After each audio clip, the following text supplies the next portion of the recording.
Isa po mapagpalang panunood sa inyo mga kaibigan at mga kapatid. Ikinagagala ko pong makasama kayo dito po sa ating ginagawang programa, dito po sa ating paglilingkod at nawa po ay patuloy kayong nakikinabang sa pag-aaral na aming pong inihahatid sa inyo.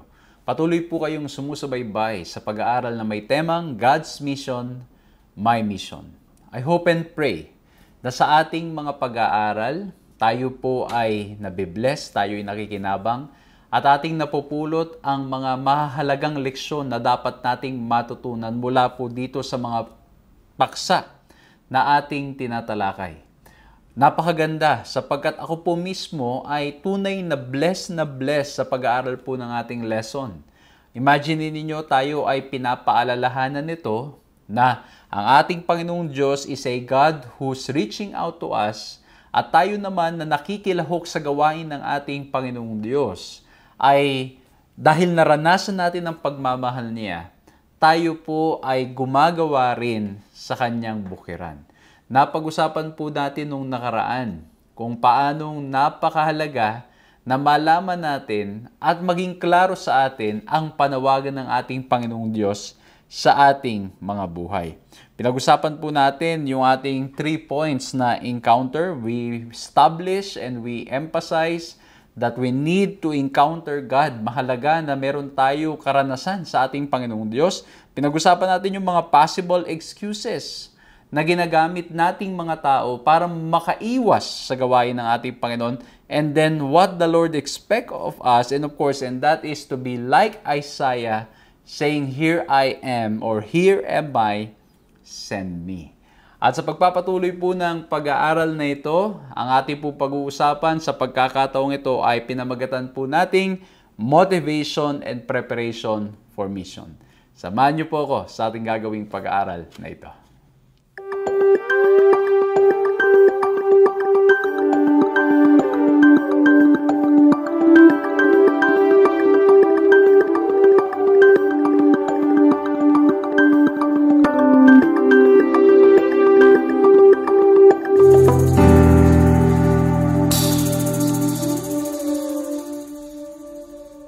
Ako po si Pastor John Alexis Mercado at patuloy po kayong sumusubaybay sa paglilingkod na ipinagkakalob po sa inyo ng 3 Points Ministries. Napapanood din naman tayo sa Hope Channel Philippines. At purihin po ang ating Panginoong Diyos sapagkat nagpapatuloy ang ating mga ginagawang pag-aaral na ito. Gusto ko pong kunin ang pagkakataon na anyayahan kayo kung itong unang pagkakataon na nakakasama namin kayo to please like, subscribe, hit the notification bell, or follow our page para nang sa ganun po ay ma-notify kayo at masundan ninyo yung mga pag-aaral na ating pong ginagawa. Kung nanonood naman kayo sa television, pakibalita nyo po sa mga kaibigan nyo, sa mga mahal nyo sa buhay na meron tayong pag-aaral na ganito na ginagawa at nawa ay makinabang at makatulong doon po sa ating mga kapatid o mismong sa atin, makatulong ito para mas madali nating mabalikan, mapag-aralan yung mga bagay-bagay po na ating pag-uusapan sa pagkakataong ito. At gusto ko rin pong kunin ang pagkakataong ito to say thank you very much. As always, I want to say thank you to our Lord and Savior Jesus Christ for allowing us to have this kind of ministry. At nagpapasalamat rin po ako sa lahat ng mga kaibigan at sa lahat po ng mga kapatid na talagang nananalangin at talaga pong gumagawa ng paraan upang nang sa ganon ang ating paglilingkod na ito ay makapagpatuloy. Maraming salamat po sa inyo at purihin ang ating Panginoong Diyos, and by God's grace, we will continue to improve our ministry all for the glory of God. So muli po maraming salamat at nawa po'y patuloy kayong pagpalain ng ating Panginoong Diyos. At nawa po ay lahat kayo ay nasa maayos na kalagayan, pinagpapala, iniingatan, ginagabayan at sinasama ng ating Panginoong Diyos. At patuloy rin nyo pong pakisama sa inyong mga panalangin, yung mga paglilingkod na ating ginagawa, yung ating mga ginagawang pag-iikot sa iba't ibang lugar na nawa po ay maging source of hope sa mga tao na nakakapakinig ng salita ng ating Panginoong Diyos at sa ating namang mga nananampalataya na ay tayo po'y mas lalo pang tumibay sa ating pananampalataya sa Kanya. Alright, so mga kapatid, napakabuti niya sapagkat magkakasama na naman tayo ngayon. But of course, we cannot do this without the aid or without the help, without the support, without the power that comes from the Holy Spirit. So I'm inviting you all, let's bow our heads and let's pray. Ama po naming Diyos, dakil at makapangyarihan sa lahat, kami po yung nagpupuri at nagpapasalamat sa pagkakataong ipinagkaloob niyo po sa amin upang makapag-aral ng inyong mga salita. Tunay nga po na sa aming mga sarili ay hindi namin ito magagawa at hindi namin mauunawaan. Ngunit salamat po sapagkat alam namin kasama namin kayo ngayon at kailanman ay hindi nyo kami pababayaan. O mahal na Diyos, tulungan nyo po kami na nawa po mga mapag-aaralan namin, hindi lang sa maintindihan kundi maisabuhay din po namin. Pangunahan nyo po kami ngayon. Maraming salamat po sa pangalan ng aming Panginoong Hesus. Amen. Hey, sa pong magandang umaga, tanghali, hapon, or gabi, anong oras man na kayo ay sumusubaybay sa pag-aaral na ito, anong oras ba na kayo po ay nakakasama namin? It's our great joy na patuloy po kayong makasama. Pinupuri po namin natin Panginoong Diyos na sa ganitong simpleng pamamaraan ay kami po ay nakapaglilingkod sa inyo. And we hope to continue doing this all for the glory of God. At muli pong pinag-uusapan natin, may temang God's mission, my mission. Pinag-usapan natin yan in the last few studies na meron po tayo at kayo na pag-uusapan natin, motivation and preparation for mission. And I think this is very important that we know what motivates us and how we can prepare in joining God in this mission. Ang ating pong talatang sauluhin o susing talata sa ay matatagpuan sa Lucas 24:44 at ang sabi ganito, "These are the words which I spoke to you while I was still with you, that all things must be fulfilled which were written in the law of Moses and the prophets and the Psalms concerning me." Ito pong text na ito ay napakahalaga sapagkat pag-uusapan po natin later on dahil ito ay isa sa mga motivation kung paanong dapat tayo ay lalo pang maging masigasig, tayo ay makilahok sa gawain ng ating Panginoong Diyos. Okay, as usual, I want to share with you 3 points. At ito pong 3 points na ibabahagi ko po sa inyo ay resulta ng aking reflections sa aking pagbabasa ng salita ng Diyos at inaanyayahan ko kayo na puntahan po ninyo, basahin ninyo ang salita ng Diyos at hindi lamang basahin ninyo, puntahan rin nyo ang inyong mga Biblia at sa inyong pag-aaral, palagay ko po, kayo'y magkakaroon rin ng mga magandang reflections that you can share. Okay, i-share nyo po sa church ninyo, i-share nyo dito sa online o dyan sa comment box na kung saan po kayo nanonood ngayon o i-take note ninyo para nang sa ganun sa susunod na mga pag-aaral at may pagkakataong itong mga bagay nito yung mapag-uusapan ay may babahagi ninyo sa inyong mga kaibigan at sa inyong mga kapatid. Ano po? And of course, I always want to challenge you, mga kapatid ko, mga kaibigan ko, to go back to the Word of God. At ito pong mga babanggitin po natin ay nawa matagpuan ninyo. At makita po ninyo na tunay ngang napakabuti ng ating Panginoong Diyos. Amen? Okay, so let's start with our first letter F. Okay? So we are talking again about motivation and preparation for mission. And the first letter F, ang linagay ko po dito ay fire. Okay? What keeps us, kumbaga, on fire for the Lord? Ano yung nagmo-motivate sa atin? Ano yung nagbibigay ng apoy sa ating mga puso, sa ating mga kaisipan, sa ating mga pangangatawan upang nang sa ganun, tuloy-tuloy tayong makilahok sa gawain ng ating Panginoong Diyos. At sisimulan natin, kanina binasa natin yung isang text, pero ngayon pupunta natin sa Luke 24, verse 12. At ang sabi po ay ganito, Peter, however, he got up, ran to the tomb, bending over, he saw the strips of linen lying by themselves, and he went away wondering to himself what had happened. Kung mapapansin niyo po, at titingnan natin ang konteksto nito, kung titingnan niyo po sa Lucas 23, yun yung pagkakataon sa pagtatapos na ang ating Panginoong Jesucristo ay namatay. Ito po yung he was crucified on the cross and then he was buried. At pagkatapos sa Luke 24, pagsisimulan niyo po sa verse 1, nabuhay na maguli ang ating Panginoong Jesucristo at sa pagpapatuloy ng mga kwento, yung mga kababaihan na nagdala ng mga ointment para daw po ay i-anoint ang ating Panginoong Jesucristo, ay nagulat sila sapagkat pagdating nila doon ay bukas na yung tomb. At alam nyo, yung tomb doon ay hindi basta-basta talaga dapat mabubuksan dahil ito'y napakabigat na bato. Pero nagulat silang bukas at pagtingin nila, it's an empty tomb. Alright? It's an empty tomb. At ang nangyari po ay sila'y nangilabot, sila'y natakot. In making it short, they reported it to the disciples. At itong sina Pedro ay nagsimulang magpuntahan, magkita nila doon. And then they saw that the tomb was empty at siya po'y nag-wonder. Ano kaya ang nangyari? Well, in reality, the Lord already declared to them beforehand, before it happens, that He said, He will die and then He will resurrect again. Okay? Pero imagine ninyo, I can imagine Peter na yung encounter niya with Jesus Christ, yung mga bagay na sinasabi nating Panginoon Kristo is slowly penetrating his heart, is slowly his understanding what the Lord meant. He thought it was the building, he thought that it's the physical or literal Jerusalem na babagsak and then will rise again. Maybe they are imagining that this is about political power, and now he's realizing na ito pala ay pumapatungkol walang iba kundi sa ating Panginoon Kristo. At marami pang mga bagay na binanggit ng ating Panginoon Kristo marahil started realizing, teka lang, ito pa yung sinabi ng ating Panginoon Kristo, ito pa yung mga bagay na nangyayari ngayon ay mga bagay na kanyang binanggit noong unang panahon. And that is why, ang sabi po sa ating lesson, napakaganda, what greater motivation for mission could there be than to let others know about what Jesus has done for them? What greater motive than to spread the good news of salvation in Jesus, the only hope any of us have? Kumbaga dito mga kapatid, ang motivation natin, ang fire natin is our own personal encounter with God.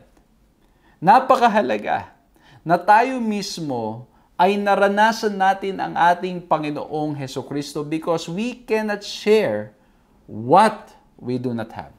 Hindi natin magagawang mabahagi ang kabutihan, ang pagmamahal, ang pag-iingat ng ating Panginoong Hesukristo kung hindi natin siya naranasan. Well, in reality, mga kaibigan, mga kapatid, may mga pagkakataon that yes, we can maybe preach, we can say something good, but alam nyo yun, it's gonna be dull. Pero pag talagang naranasan mo, you cannot contain it. It's automatic. It will be seen in your actions, in your words, in whatever you do. Di ba? May mga pagkakataon, yes, you can maybe fake it. Pwede mong i-fake na, di ba, yung kahit sa ibang mga bagay na kahit wala ka naman, magpapanggap kang meron ka, you can fake it. But later on, mabubuko ka rin. Malalaman din na ikaw ay wala ng mga bagay na yon. Pero kung talagang meron ka at naranasan mo, pag kwinento mo, iba mga kapatid, kita mo yung difference. At hindi lang mga yun. Sa kahit anong detalye, you can share.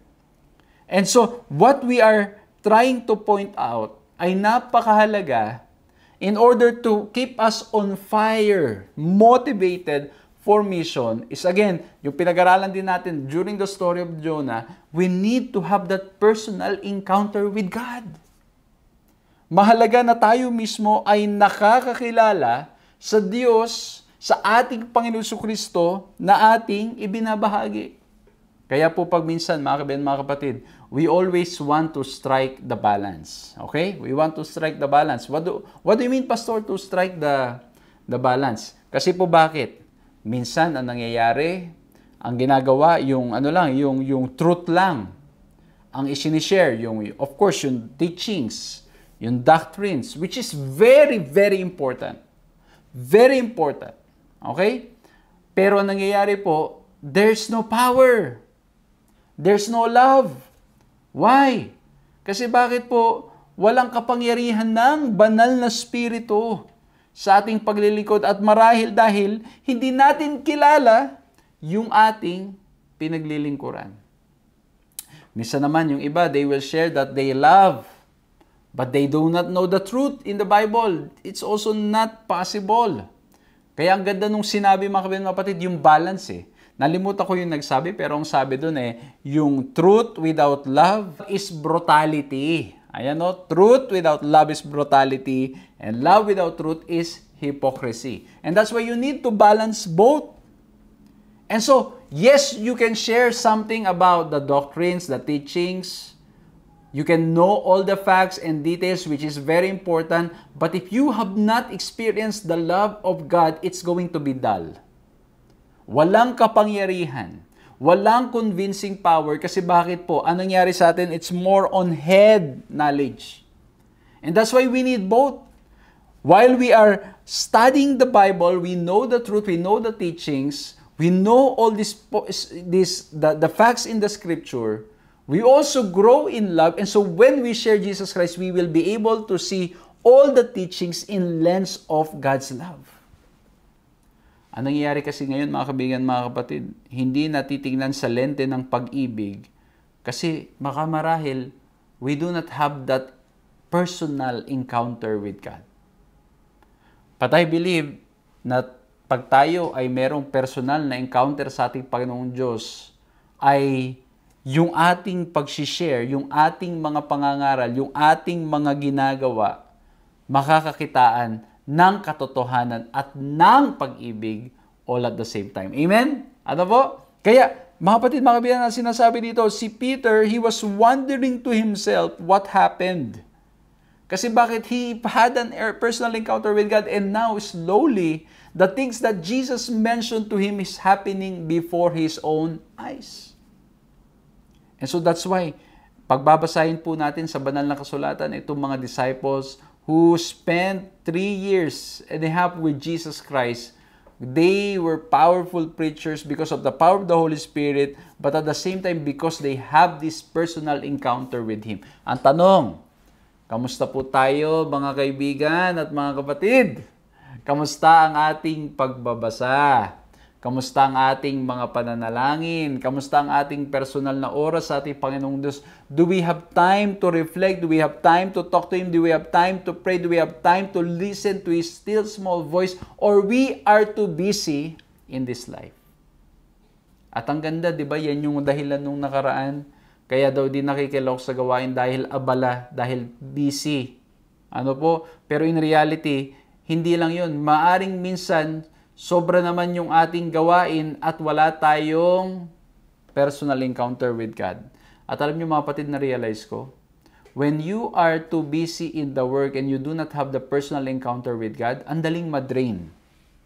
Ang daling mapagod, ang daling mawalan ng motivation to go on, na magpatuloy sa gawain ng ating Panginoong Diyos. Kasi bakit? We do not know Him. We do not know God. Ha? Kaya nga po, di ba, yung pinag-uusapan natin na if you do not know God, if you do not have that personal encounter with God, you will have all the excuses. Kasi bakit?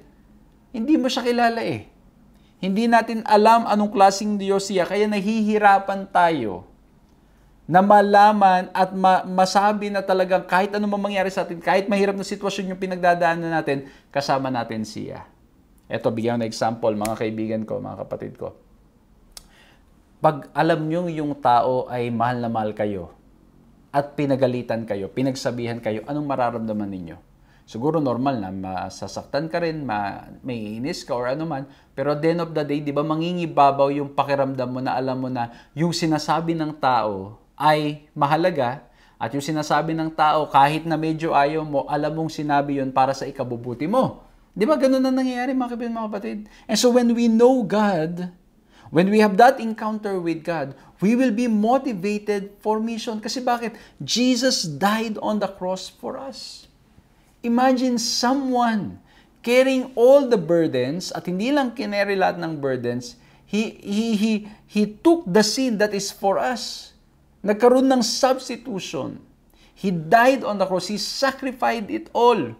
Upang nang sa ganon, tayo ay magkaroon ng buhay na walang hanggan.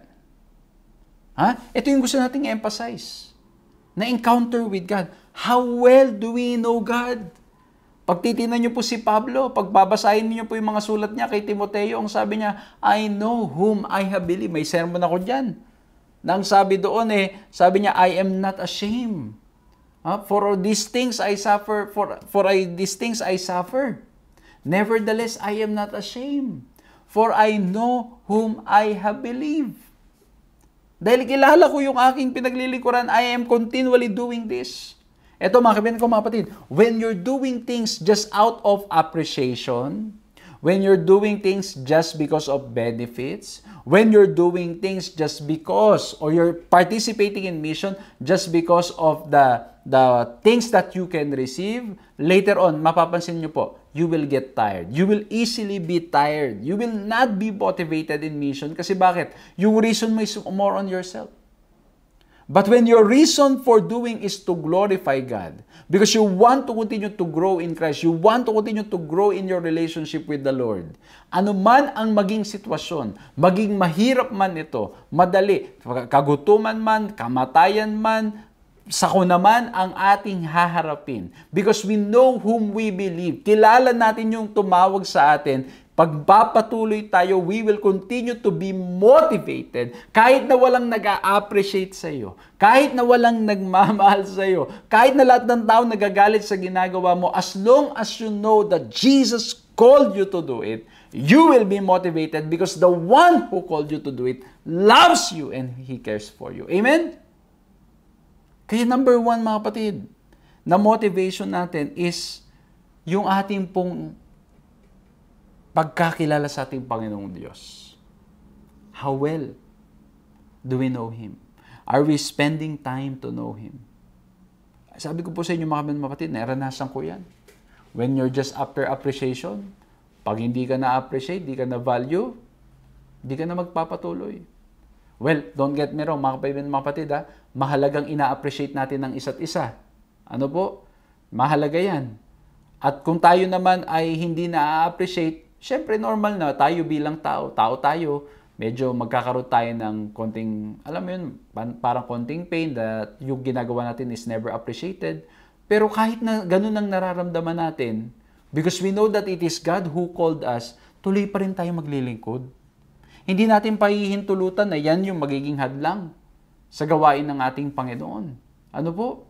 So kahit na may pain ka na, nasasaktan ka na, nahirapan ka na, ang prayer mo, Lord, if you called me here, please strengthen me to continue my journey here where you called me. Yan ang magiging prayer natin. Hindi yung na-discourage ka ng konti, nagkaroon ka ng konting negatibong pakiramdam tungkol doon sa mga pinaglilingkuran mo. Ayaw mo na magpatuloy.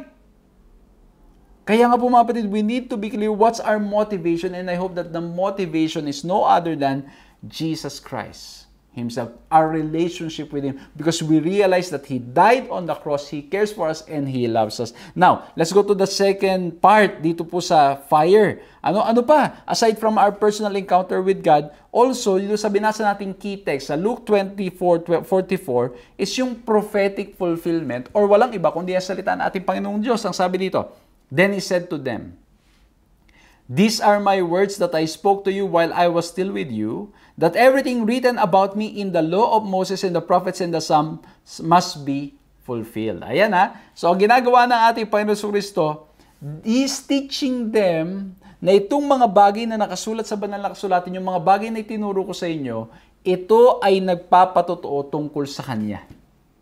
And that's why one motivation, one thing, another thing that can keep us on fire for mission, motivated for mission, is yung salita ng ating Panginoong Diyos. And we see how the prophecies are being fulfilled and how the prophecies are all pointing us to Jesus Christ. Amen? Okay? Kaya nga po, babalik tayo ulit. Kamusta yung pagbabasa nyo ng Biblia, mga kapatid ko, mga kaibigan ko? I hope and pray, ito pong Bibliang ito, hindi nagagamit pang design lang. I hope itong Bibliang ito hindi nagagamit parang yung pang-display lang. I hope na ito yung nagagamit at nababasa all for the glory of God and all for the purpose of knowing what kind of God He is. Kaya nga po pagbabasahin natin ng Old Testament, grabe, how the Old Testament written before the birth of Jesus Christ, written beforehand, thousands of years, so hundreds of years, thousands of years before Jesus came, it's already pointing to Him. Kumbaga, yung mga nilalaman nito ay dinadala na tayo sa pagkakilala sa ating Panginoon Kristo. And that's why, ang sarap pag-aralan ng Old Testament and New Testament because we see in the Old Testament the prophetic fulfillment or the prophetic verses, and then we see in the New Testament the fulfillment, and then there are also prophecies happening or that Jesus mentioned in the New Testament, and we will see it happen in our time. Amen? And we hope and pray. Alam niyo, ang ganda ng prayer ng isa kong kasaba. Ang sabi niya, talagang hindi pala prayer, kundi yung kanyang sinasabi every time na maghihiwa-hiwalay na. Sabi niya, we hope that Jesus will come not in the next generation, but in our generation, because we want Jesus to come. Nakakapagod dito sa mundong ito. And the good news is, it's part of the prophetic text, prophecies in the Bible that Jesus will come again. Pero ang point, mga kapatid, the motivation for mission is that the Word of God, yung sinabi ng ating Panginoong Diyos, sinabi ng ating Panginoong Kristo, ito'y nangyari, ito'y nangyayari, at ito'y mangyayari. Okay? Kaya nga po, sabi ni Jesus Christ, nung nabuhay na siya muli, ito mga ito, pinakita niya sa Bible, ito lahat ay pumapatungkol sa akin. And then people started to realize, wow, this is Jesus Christ. At kung nangyari yung mga fulfillment, na-fulfill yung mga prophetic texts, prophecies, in the Old Testament and even in some in the New Testament already, for sure, yung sinabi ng Panginoon that He will come again, it will happen. And so this should motivate us to participate in God's mission. Bakit? Not because of heaven. We participate in the mission because we want to be with the Lord, our God, no other than Jesus Christ. Yung heaven bonus, ako mga kapatid, ang pananaw ko, heaven is bonus. Ang pinaka magpapasaya sa atin doon, ang pinaka magpapaganda doon, walang iba kundi ang ating Panginoong Diyos. Amen? So, ito po mga kabiyan, mga kapatid, ano? So, if the text, if the prophecies in the Old Testament was fulfilled and it pointed to Christ, for sure, whatever Jesus said, yung kanyang mga promises, it will surely happen. The question is, are we studying the Bible? Do we have faith to believe? Ako, grabe yung mga kapatid, alam niyo po, i-share ko lang. Yung pinag-aaralan ko yung mga prophecies, pinag-aaralan ko yung sa Daniel, Revelation, tapos aside sa Daniel and Revelation, pinag-aaralan ko yung kung paanong na-preserve yung salita ng ating Panginoong Diyos. Grabe yung mga kapatid. Talagang makikita mo ang kabutihan ng ating Panginoong Diyos. Binigyan tayo ng blueprint, binigyan tayo ng map, para ng guide, para nang sa ganun we know what to do. Ang problem, mga kapatid ko, mga kaibigan ko, hindi natin binabasa yung guide. Hindi natin binibigyan pansin yung kanyang ibinigay na blueprint kung paanong tayo ay mamumuhay dapat dito sa mundong ito. Kumbaga parang isa yung nakahanap ka ng treasure map that will lead you to treasures. Ang ending, mga kapatid, mga kaibigan, na sabi mo sa sarili mo, teka lang, hindi ko kailangan tong treasure map, meron akong mas mahalaga at alam ko, kayang-kaya ko ito. Alam mo yun, mga kapatid, yung pahihirapan mo pa yung sarili mo. Well, alam niyo, buti ngayon may mga navigational app eh. Dati talagang titingnan mo yung mapa, titingnan mo kung saan ka dadaan. Ano po? Pero ang point, mga kabiyan, mga kapatid, are we reading the Word of God? I'm challenging you po. Sa lahat po ng mga sumusubaybay ngayon, let's spend time with God. And what I mean by spending time with God, hindi ito yung simpleng, yung umupo ka, tapos nag-pray ka. You read the scriptures. After you read the scriptures, you reflect. After you reflect, you internalize it. You meditate on it day and night. You try to remember yung mga minention doon, yung mga bagay na pinag-usapan, mga bagay na sinabi, and then you internalize it all throughout the day and make it part of your life. Ito po yung dapat nating ginagawa. But I know, mga kapatid, tulad ng pinag-usapan natin noong nakaraan, I'm inviting you, kung hindi nyo po napanood, panoorin ninyo yung mga excuses natin. But the fire that keeps us serving, keeps us motivated, is no other than Christ Himself, God Himself. Kaya nga po, ulitin natin, how well do you know Him? How well do we know God? Okay, the first letter F now. Let's go to the second letter F. Yung second letter F po natin, linagay ko po dito ay formation. Okay? So, ulitin ko, pinag-uusapan natin motivation and preparation. We look at the fire or yung motivation na ito yung dapat, yung makilala ng ating Panginoon Jesucristo. Mag-aral tayo ng salita niya, makita natin how the Word of God is being fulfilled or was fulfilled and is going to be fulfilled. And that should motivate us to participate in God's mission because the God that we are serving is a true God. He will fulfill His promise. And so, at the end of the day, it's all pointing back to Christ. Binabalik tayo sa ating Panginoon. Now, yung second letter F natin, yung formation. Bakit formation? Kasi tingnan nyo po ang ginawa po nila. When they were about to receive the power of the Holy, after their encounter with Jesus, and Jesus promised them that they will give Him, the Comforter will assist the disciples. Ang nangyari po, mga kapatid, mga kaibigan, hindi sila yung while waiting for God to give them the power or the Holy Spirit para nang sa ganun sila yung ma-motivate at maglingkod ng todo, hindi sila yung, sige, upo lang ako, pahinga lang ako, tulog lang.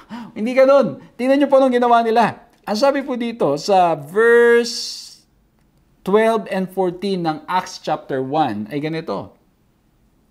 Then the apostles returned to Jerusalem from the hill called Mount of Olives, a Sabbath day's walk from the city. They all joined together constantly in prayer, along with the women and Mary, the mother of Jesus, and with his brothers. Grabe mga kapatid.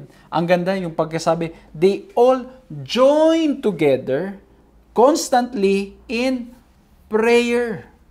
Okay? So, when it comes to mission, our preparation ay yung formation, mga kapatid, in order for this to happen, in order for us to be motivated in mission, upang nang sa ganun tayo'y maging handa sa paggawain ng ating Panginoong Diyos, what we need to do is to gather ourselves together in prayer.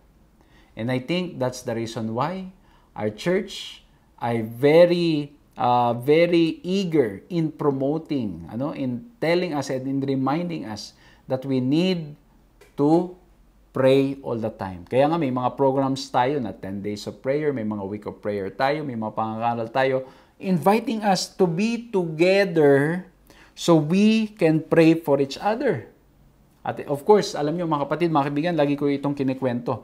Yung mga church programs, mga church ministries, yung mga church activities, yan ay paraan to motivate us so that in our own personal time, we will continue to spend time with God.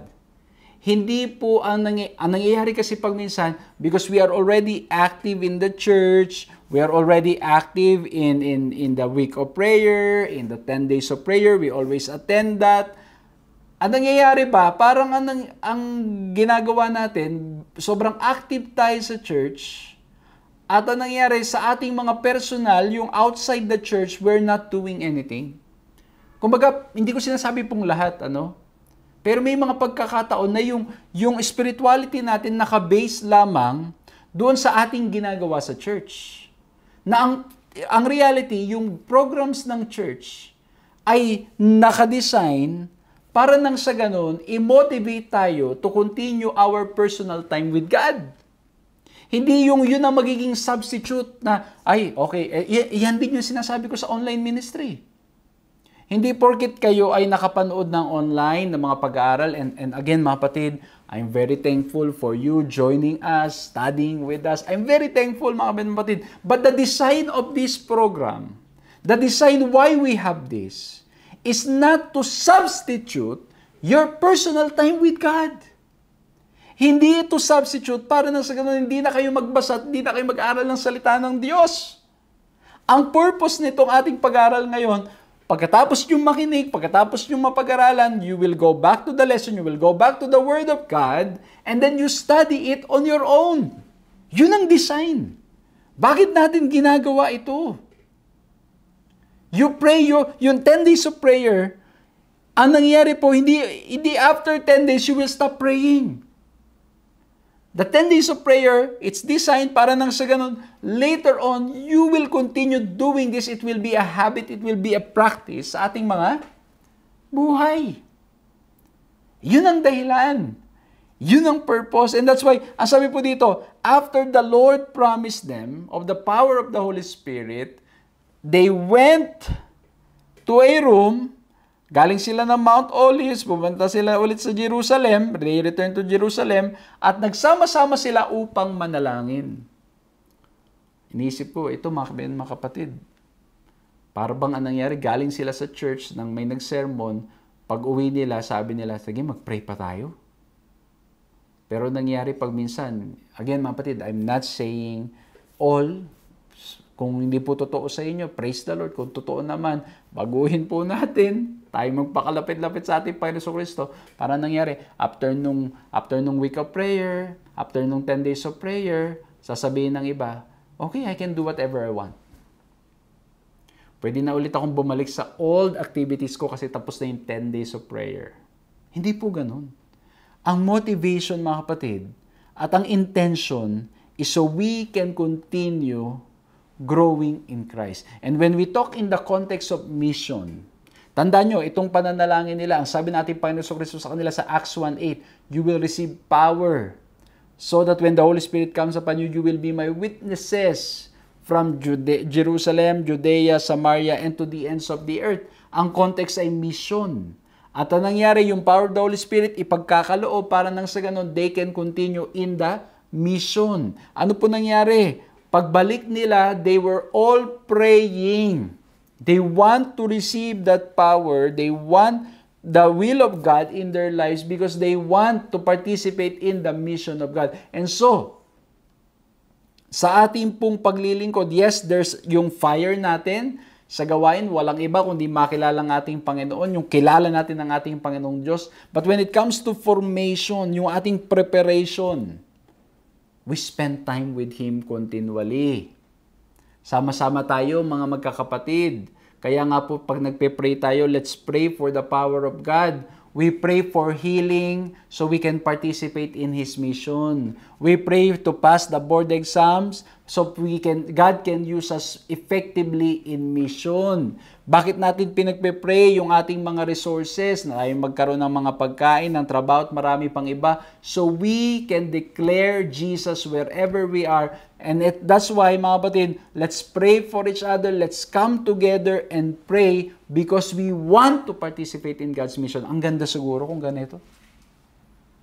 Kung ang dahilan ng ating mga paghingi at mga pagpapapray, ang dahilan natin kaya gusto nating gumaling, kaya gusto nating pagpalain tayo, kaya gusto nating tayo ay makapasa sa mga exam nating ginagawa, ay para nang sa ganun tayo'y magamit ng Panginoon sa mas malawak pa niyang gawain. Amen ba, mga kapatid ko?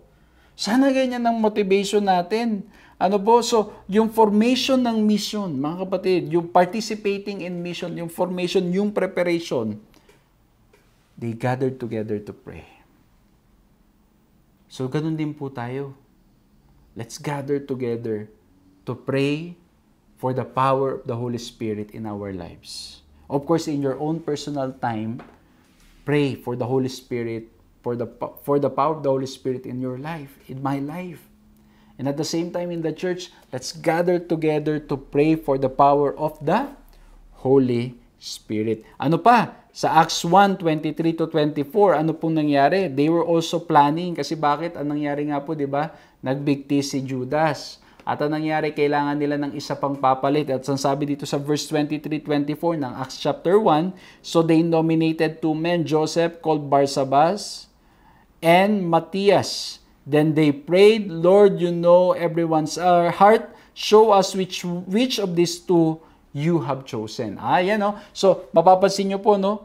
And aside from they were praying together as preparation, as the formation, so they can gather together, so yung formation, so they can attack, so they can participate in the mission of Christ. Ang nangyari po, mga kapatid, they were also planning it.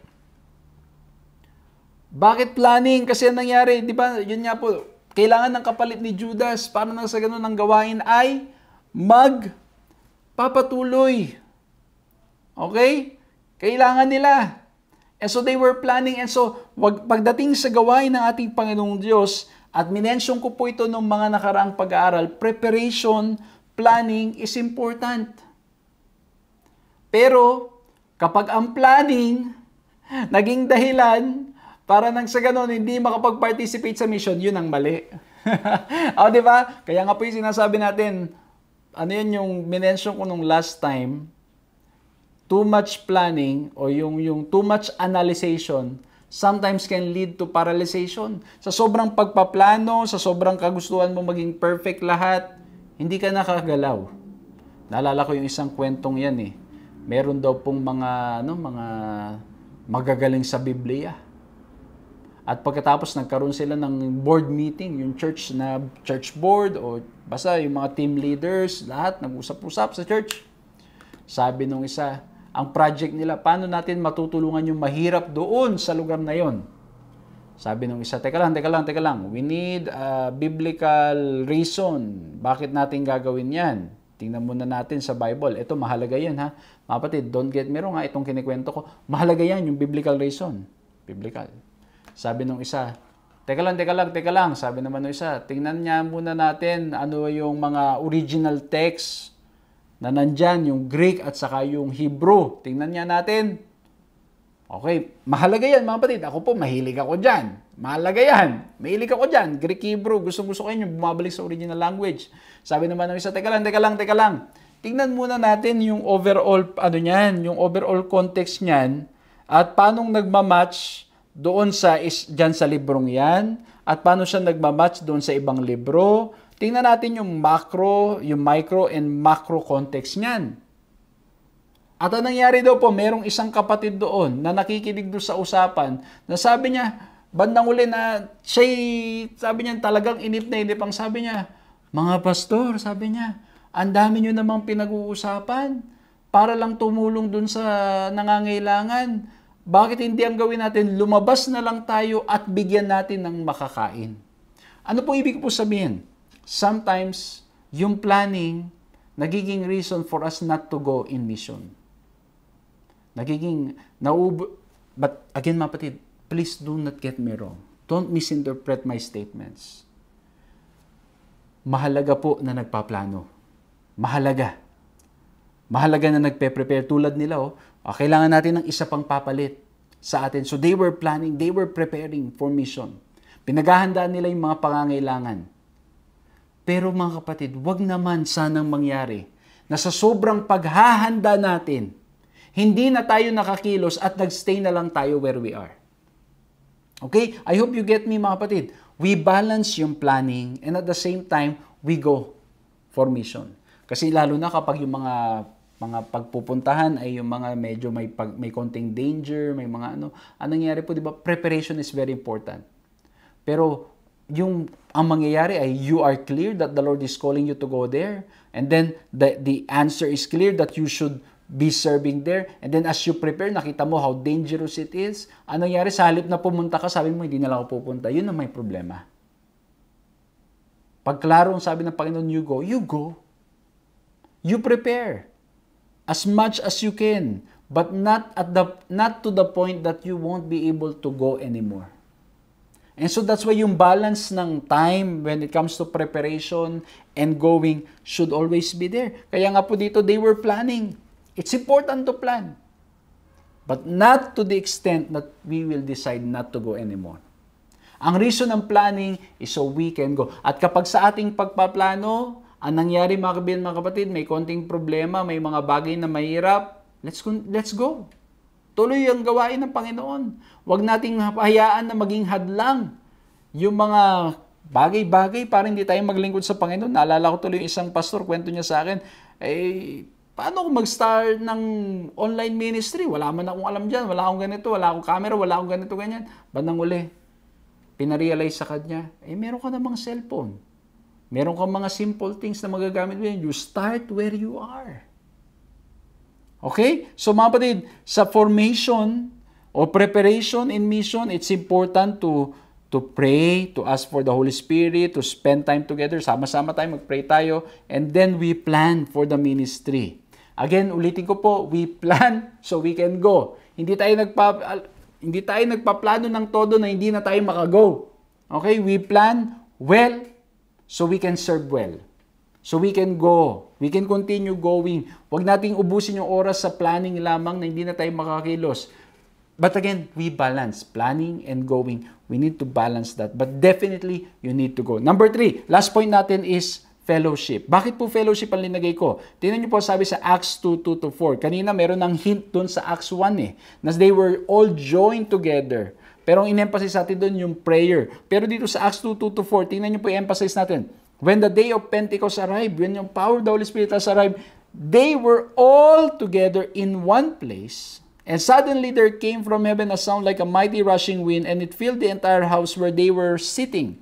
And divided tongues as of fire appeared to them, and rested on each one of them, and they were all filled with the Holy Spirit, and began to speak in other tongues as the Spirit gave them. So mapapansin nyo po dito, ang gusto nating i-emphasize yung they were all together, they were praying, and they received the power of the Holy Spirit, and because of the power of the Holy Spirit, they were able to speak boldly the Word of God. Ang sabi po sa ating lesson, working together in harmony with the Holy Spirit and each other, these followers of Jesus preach repentance and the forgiveness of sins, even for those who could have been directly involved in crucifying Jesus. That's the power of the gospel. Amen? Yun ang kapangyarihan ng salita nating Panginoong Diyos, na anuman ang ating nagawa, tayo nagkasala, tayo nagkamali, ang ending, mga kapatid, Jesus loves you. Jesus cares for you. Jesus loves all of us. And He's ready to forgive us. Pero ang gusto nating i-point dito, they were all gathering together and praying, oh, how I wish that our church will be so united in praying. Nasama-sama tayo, we are praying for mission. We're praying that we can participate in the mission of God. Alam mo yun, yung sama-sama tayong magpe-pray, mag-aawak-awak tayong kamay, sasabihin natin, Panginoon, tulungan niyo po kami, paano kaming magagamit sa gawain ng Panginoon. Alam mo yun, ang sarap kaya ng pakiramdam na isa-isa kayo magpe-pray at may magsasabi doon, Panginoon, hindi ko po alam magsalita, pero tulungan niyo po ako paano ko magagamit sa inyong gawain. Sabi naman ng isa, Panginoon, ang alam ko lang po ay magluto. Tulungan niyo po akong gamitin itong pagluluto sa gawain ng Panginoon. Sasabihin naman niya sa Panginoon, wala akong alam na gawin talaga. Ang alam ko lang ay ngumiti, pero tulungan niyo po ako paano kung gagamitin ang aking mga ngiti sa gawain ng Panginoon. Lord, wala akong alam sa ganito. Alam mo yun, ang sarap ng pakiramdam that we are gathering together to pray for the power of the Holy Spirit. To ask the Lord to help us, to guide us, to motivate us, to transform us, and so we can join in His mission. Kaya po fellowship ang linagay ko na tayong mga magkakapatid, mga magkakaibigan, magsasama-sama, hindi para magkutsaan, hindi para maghanapan ng mali, kundi para manalangin sa isa't isa at hilingin ang kapangyarihan ng Banal na Espiritu para nang sa ganun po, tayo ay magpatuloy na lumago sa Kanya at magamit sa Kanyang gawain. At kung titutuloy pa natin sa Acts 2:42, tingnan nyo po ang sabi pa dito, they devoted themselves. So bagay yung mga taong ito, nagsasama-sama at sila, they devoted themselves to the apostles' teaching or doctrine in other translation, and to fellowship, to the breaking of bread, and to prayer. Nagsama-sama po sila so they can study the Word of God. Nagsama-sama sila para nang sa ganun maunawaan nila ang katuruan ng banal na kasulatan. At sa pag-aaral nila, pagsasama-sama nila, as they devote themselves together in the apostles' teaching, syempre po, yung mga maling mga turo, mga maling pananaw tungkol sa salita ng ating Panginoong Diyos, nabe-break, nalalaman kung anong tama, nalalaman kung anong mali. And because of that, ang gawain ay nagpapatuloy. And to fellowship, nagsasama-sama sila. At grabe mga kapatid, pag binasa niyo po ang Acts, Book of Acts, how united they are, that there are some people who would even sell their properties para makatulong doon sa kanila, sa kapwa nila. Mga kapatid, I'm praying that the time that we have, we will use more in gathering together for prayer. Na hindi nang gagawin natin sa mga oras natin ay kung ano lang pinag-uusapan natin. Buhay ng ibang pinag-uusapan natin. No, mga kapatid, huwag natin gawin yan. Ang pag-usapan natin walang iba. Kung paanong ang Diyos ay kikilos sa ating buhay, kung paanong siya'y magpapakilala sa atin, kung paano niya tayo pagagamit sa kanyang gawain. They devoted themselves. They were fellowshipping. They were together. They were united in Christ. Yes, we will all have our differences. But Christ unites us.